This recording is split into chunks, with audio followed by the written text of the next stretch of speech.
I was recently asked, why is it difficult sometimes for me to fuel up my car? It keeps clicking off. Welcome to Mercie J Auto Care, where compassion and craftsmanship come together. I'm Rick Smith. Well, here's how I want you to look at it.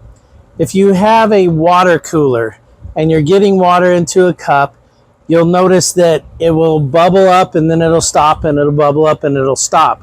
And the reason for that is you have a certain amount of volume in that water tank, and when you're pulling water out, it has to be displaced with some air. Some air has to go in.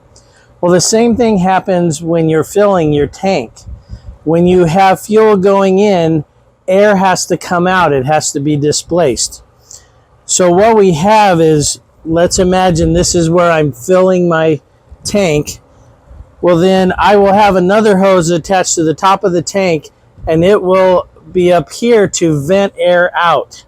So when I stick my nozzle in, I'm filling and air's coming out through this little hose right here. Now, if I happen to have my nozzle too far up and I put fuel into this hose, now I have blocked off that vent. And so sometimes some cars are more sensitive than others. It depends on which direction I have the nozzle facing, but also making sure that I have that nozzle far enough down so that I'm not getting fuel into this.